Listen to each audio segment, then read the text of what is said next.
In this video I'm going to be making a side table, but this is a bit of an unusual build because I didn't know what I was going to be making when I started out. So it's kind of an accidental table, I suppose. Basically, I had some offcuts of mahogany from my recent step stool build, and even though they were not a great size as they were quite short, I really wanted to do something with them. I started by cutting all the mahogany pieces to a consistent length at the mitre saw, and then I ripped them all to a consistent width at the table saw.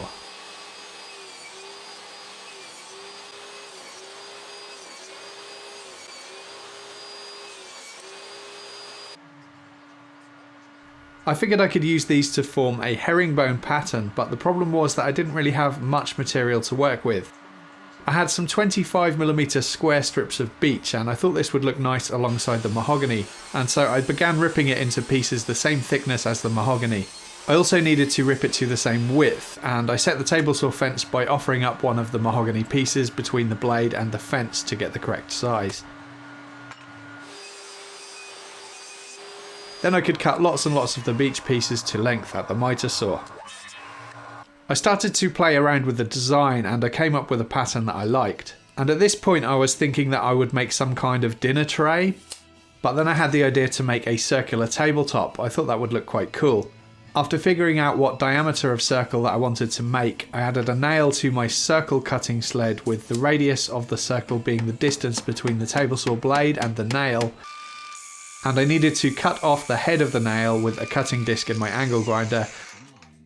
Then I drilled a pilot hole into a spare piece of 12mm MDF that I had found, and by putting the nail into the hole, the workpiece could then be rotated. I could then use the table saw to cut the circle. This is a more advanced table saw technique in my opinion, and I think that there is a lot of opportunity for kickback here, which can be very dangerous, so this isn't a technique that I would recommend unless you're really confident that you know what you're doing. It's really important to hold the workpiece down really firmly onto the sled as you push forwards and backwards, so that the workpiece doesn't twist while it's in contact with the blade. I cut away the excess in several passes, and then once it was close to being a good circular shape, I could advance it forward into the blade while rotating it to get a perfect circle. To mount the pieces of mahogany and beech onto the MDF, I'd use super glue for the first few bits, mainly because I wanted a fast adhesion so that the first pieces don't move around while I was fitting the rest of the pieces. And then I switched to using wood glue so that I had a slower drying time, which gave me an opportunity to push the pieces around to get nice tight joints and get rid of any gaps in between the pieces. I did have a few tiny gaps though, and I mixed up some epoxy with some mahogany sawdust to make a filler which would help to hide them. I then went back to the table saw to cut away the excess again, and I realised that I had missed a few small areas around the edge, so after cleaning away any glue squeeze out with a chisel, I could add some small pieces in to complete the pattern.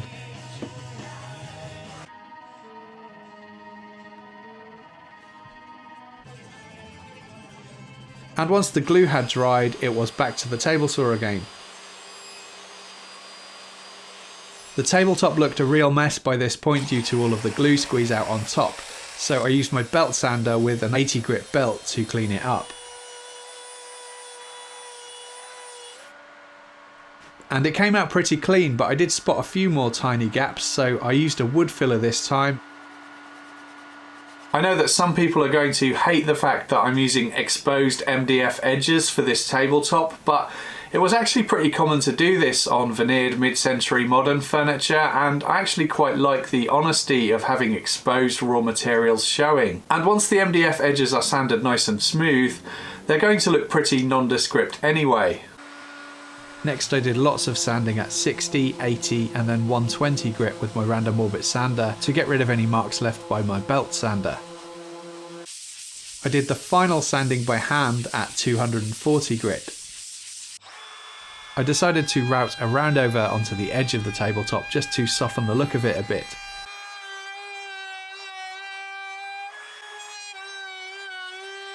My router bits are really poor quality, so I had to do lots of sanding to get rid of the burn marks. I'd used some of this water-based varnish to finish the tabletop. I chose not to use an oil-based finish here because beech tends to turn a bit too orangey in colour for my liking. After applying a first coat, I waited for it to dry and then I sprayed on some water and wet sanded at 400 grit to denib the finish. Then I wiped away any dust and applied the next coat. And I repeated this process until it had 3 coats, but I also applied a 4th coat. This time I used acrylic spray varnish. This is perfectly compatible with the water-based varnish that I'd already used, and it would help to give the tabletop a nice flat finish with no brush marks, as you can see from these shots. It looked really nice, and the multiple layers of finish made the wood grain shimmer in the sunlight.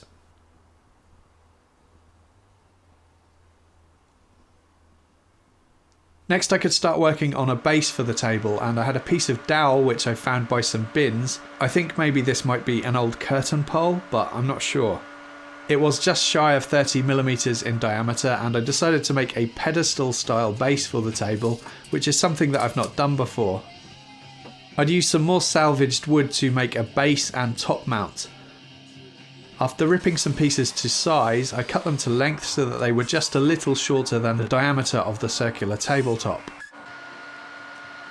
I could then centre one piece on top of the other, square it up with my speed square, and I used my marking knife to make some cut lines where I wanted to form a cross joint. I set my table saw blade height to half the thickness of these workpieces using my calipers to get it as accurate as possible, and then I lined up the blade with the inside of my knife marks and took several passes through the blade using my crosscut sled to form the joint.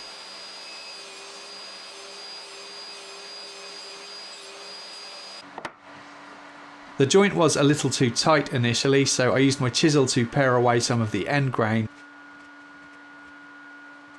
I also cleaned up the cross grain to clean up the indentations that had been left by the table saw blade.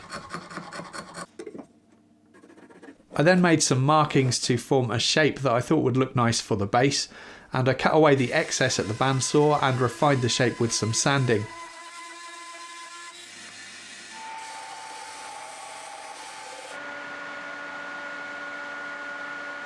I also added a roundover to the ends of the feet at the disc sander.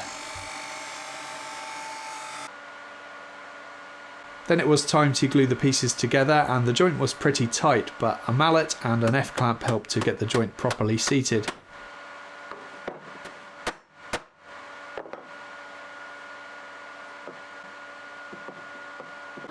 Once the glue was dry, I used my block plane to flush up the top of the base. Then I marked up a centre point and drilled it out using a 30mm Forstner bit at the drill press.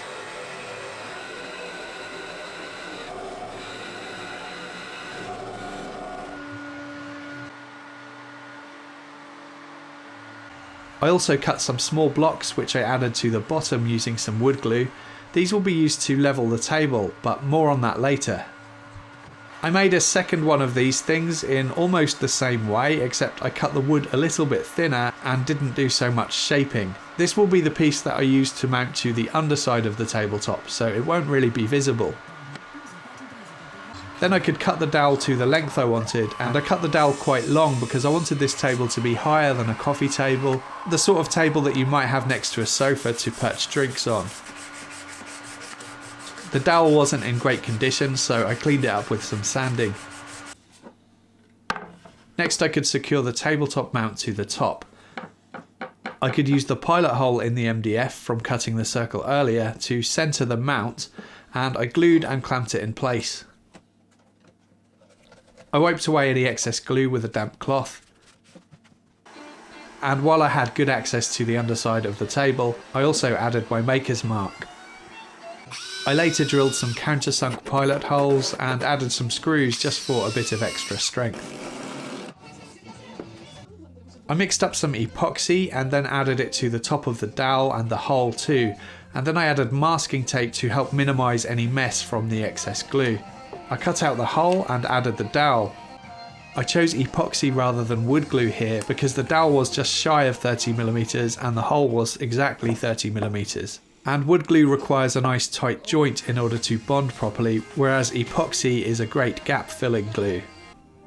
I used my clamping squares to make sure that the dowel was sitting upright at 90 degrees. Once the epoxy had set, I removed the tape and did a bit of cleanup with a card scraper.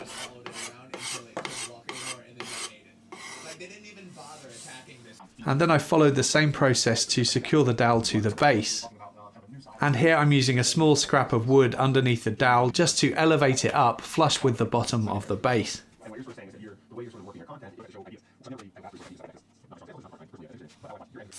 The base of the table got a couple of coats of spray varnish, and I wet sanded again in between coats to keep things nice and smooth.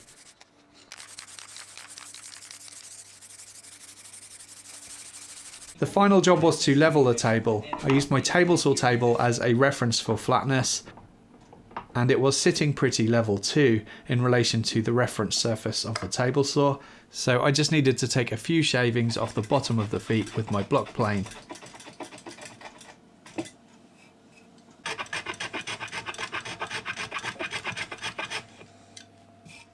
So like I said at the start, I had no idea that I was going to make a table. It just kind of accidentally happened, and it's made entirely from scraps, offcuts and salvaged wood. I think the fact that I didn't know what I was going to be making actually inspired me to make something quite different from what I would normally come up with as a design. Which is interesting. If I sat down to design a table, there is no way I would have come up with something like this. So I think that proves that you don't always need a plan or an idea. Sometimes you can just get started working with what materials you have available and come up with something quite cool. I really like the herringbone pattern, and I think it's a really nice use for using up shorter pieces of wood that aren't useful for much else. I don't know what I'm going to do with this table. I do like it, but I don't really have space for it, so maybe it'll end up for sale on my Etsy store, which you can find a link to in the description box below.